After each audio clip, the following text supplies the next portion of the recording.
Call centre की आड़ में गैर इखलाकी मवाद की तैयारी की जा रही थी और जनाब एक चाइनीज़ गैंग पकड़ा गया है जिसमें बहुत से ममालिक के और भी बाशिंदे थे, थाई भी थे, इंडोनेशियन भी थे, बट मेजॉरिटी चाइनीज़ थी। इस बार जनाब 2, 4 या 6 मुल्ज़िमान नहीं धरे गए बल्कि 275 मुल्ज़िमान को गिरफ्तार किया गया है।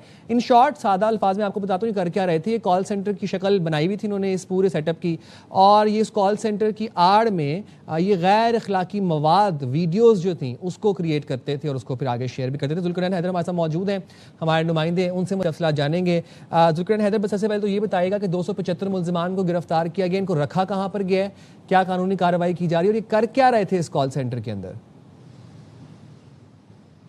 अच्छा, मैं 275 से पहले आपको ये बता चलूँ कि ये एक हफ्ते के दौरान दूसरा बड़ा छापा है जो कि FIA और NCCI पुलिस की भी एहलकार साथ होते हैं। ये इन्होंने कार्रवाई की है और एक हफ्ते के दौरान तकरीबन 500 से ज़ायद जो गैर मुल्की हैं उनको गिरफ़्तार किया गया है। और इन गैर मुल्कियों में ना सिर्फ चीन के हैं बल्कि वियतनाम, इंडोनेशिया, शुमाली कोरिया, थाईलैंड के भी लोग शामिल हैं, जिसमें ख़वातीन भी शामिल हैं। अच्छा, ये वो तमाम लोग हैं जो कि पाकिस्तान विजिट वीज़े पर या फिर बिज़नेस वीज़ा लेकर आए कि यहाँ पे हमने कोई बिज़नेस के हवाले से काम करना है, उस हवाले से यहाँ पर जब पहुँचे हैं तो कई ऐसे हैं जिनके वीज़े ही ख़त्म हो चुके थे लेकिन वो फिर भी यहाँ पर, यानी उनका ओवरस्टे हो चुका था, वो यहाँ रह रहे थे, तो इन्होंने कॉल सेंटर बनाए हुए थे और कॉल सेंटर जो हेड कर रहे थे वो चाइनीज़ ही तमाम के तमाम थे। पहला जो कॉल सेंटर जो पकड़ा गया वो गुलबर्ग में एक प्लाज़ा है उसमें बनाया गया था और वहाँ पर जो ऑनलाइन जो गैर अखलाकी मवाद है उसकी तैयारी का काम किया जा रहा था। बाज़ाब्ता जो है वहाँ पर लड़कों को भर्ती किया जाता था, उनको भारी तनख्वाहें दी जाती थी और फिर वो मवाद तैयार किया जाता था और उसके बाद उसको ऑनलाइन फ़रोख्त किया जाता था। इसके साथ साथ ऑनलाइन माली फ्रॉड का भी सिलसिला जारी था। मुख्तलिफ तरीके से लोगों को घेरा जाता है और फिर उनसे क्रेडिट कार्ड और दीगर जो मौक़े हासिल किए जाते हैं कि किसी तरीके से पैसे किए जा सकें, उनको गिरफ्तार किया गया। आप ये बता रहे हैं कि ये काम ये करते थे बेसिकली कॉल सेंटर की आड़ में कि ये पाकिस्तानियों को, नौजवानों को हायर करते थे गैर अखलाकी मवाद की क्रिएशन के लिए? जी बिल्कुल, पाकिस्तानी भी और गैर मुल्की भी। और इसमें बड़ी जो अहम बात है वो ये है कि वियतनाम का अगर जिक्र करूँ तो उस कॉल सेंटर में वियतनाम की जो सिक्योरिटी एजेंसीज़ हैं उनकी मोहरें भी बरामद हुई हैं, उनकी यूनिफॉर्म भी बरामद हुए हैं। अच्छा। यानी वो यहाँ पर ऐसा भी काम कर रहे थे कि जैसे वो बाहर की इंटेलिजेंस के लोग हैं और यहाँ पर काम कर रहे हैं ताकि यहाँ पे कोई आए तो उनको ज़रा मुतासर भी किया जा सके कि नहीं जी हम तो इंटेलिजेंस के लोग हैं। इस तरह के भी काम किए गए, वो पकड़े गए। फिर जो गुज़िश्ता रात छापा पड़ा I-10 में, ये एक फ्लोर मिल थी जिसमें ये बनाया गया था, यहाँ पर भी यही काम हो रहा था। इसमें भी शुमाली कोरिया के, थाईलैंड के, इंडोनेशिया के, यहाँ तक के ईरान का भी एक बशिंदा शामिल है, वो गिरफ़्तार किए गए हैं।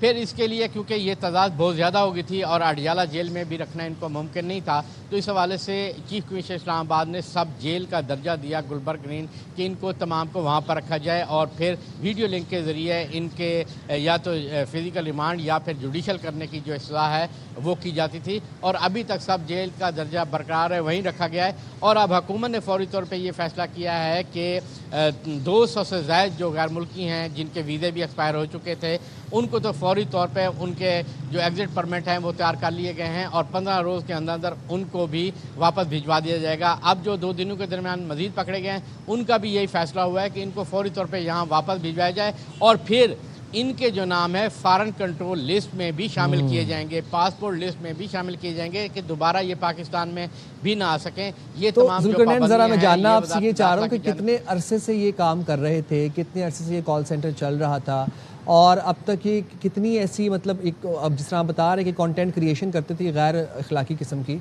तो कितना ये रेवेन्यू जनरेट कर रहे होंगे और कहाँ कहाँ पर ये सेल पर कर रहे होंगे इस कंटेंट को, कितने अरसे से चल रहा था और पुलिस को लीड कैसे मिली इसकी? देखें, एक तो पहले ये बता दूं, ये सिर्फ इस्लामाबाद नहीं है, पूरे मुल्क के तमाम बड़े शहरों में कॉल सेंटर इस वक्त काम कर रहे हैं। लाहौर, कराची, इस्लामाबाद, पेशावर, वहाँ तमाम ये कॉल सेंटर बने हुए हैं और दर्जनों के हिसाब से ये कॉल सेंटर चल रहे हैं, तवील अरसे चल रहे थे। पहले भी ये कार्रवाइयाँ की जाती थीं लेकिन उसके बाद फिर ये मामला रुक गया और फिर खामोशी आई तो उसके बाद फिर ये काम शुरू हो गया।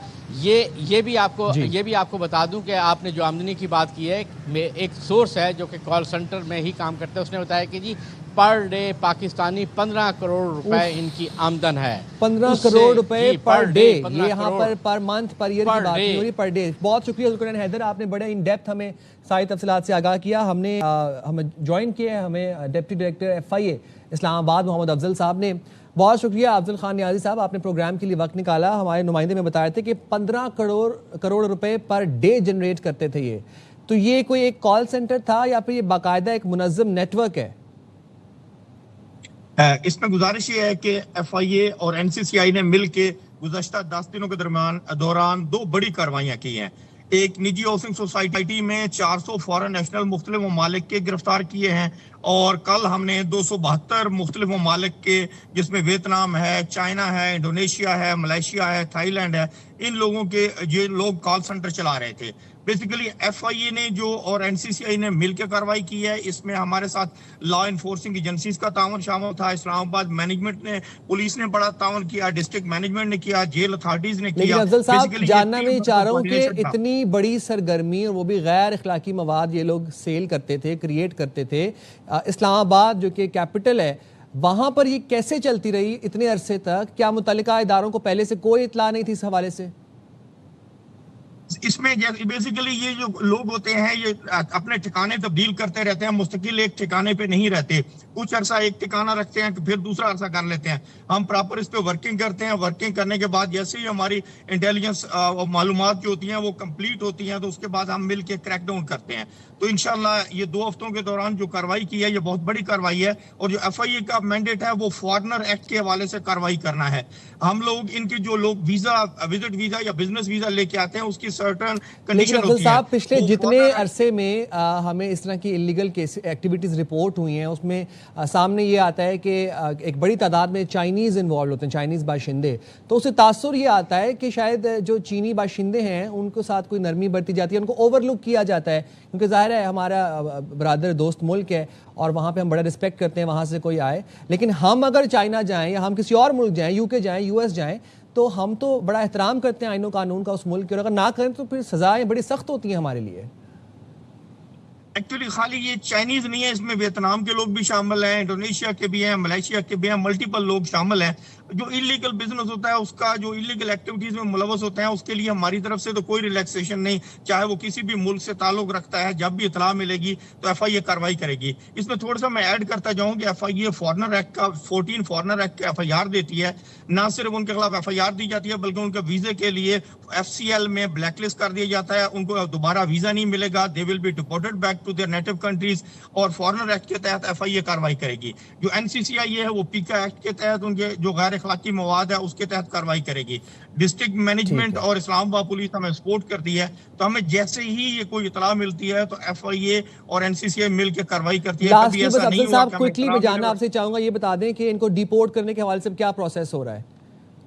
अभी जो पहले 400 हमने पकड़े थे, मिनिस्ट्री ऑफ इंटीरियर की तरफ से डिपोर्टेशन उनके ऑर्डर आ चुके हैं, उनके वीजे कैंसिल हो चुके हैं। जो कल पकड़े उसका हम प्रोसेस आज ही मिनिस्ट्री ऑफ इंटीरियर के साथ टेकअप कर रहे हैं। इंशाल्लाह इनके जैसे ही वीजे कैंसिल होते हैं हम कोर्ट से परमिशन लेके इनको डिपोर्ट एट अर्लीस्ट करेंगे इंशाल्लाह। बहुत शुक्रिया मोहम्मद अफजल साहब, आपने प्रोग्राम के लिए वक्त निकाला। और फिर वही बात है कि जब हम मुल्क जाते हैं, किसी और बैरून मुल्क जाते हैं, तो वहाँ जाके हम उनके आईनो कानून की इज्जत करते हैं, और अगर ना करें कोई हमसे कानून की अगर कोई खिलाफ वर्जी हो, रूल ब्रेक हो, तो हम पे सख्त फाइन्स भी लगते हैं, जुर्माने भी होते हैं। इसी तरह ही चाहे वो कोई किसी भी मुल्क का बाशिंदा जब पाकिस्तान आए तो पाकिस्तान के कल्चर की, दीन की, यहाँ के जो इक़दार हैं, जो मॉरल्स हैं, उनकी जो वैल्यूज़ हैं, उनकी कदर करें, उनकी रिस्पेक्ट करें। और आईनो कानून कम्स फर्स्ट। कानून अगर कोई ब्रेक कर रहा है, चाहे वो जो जिस मर्जी मुल्क का बाशिंदा है, उसके खिलाफ वही कार्रवाई होनी चाहिए जो कि नॉर्मली होती है मामूल के मुताबिक।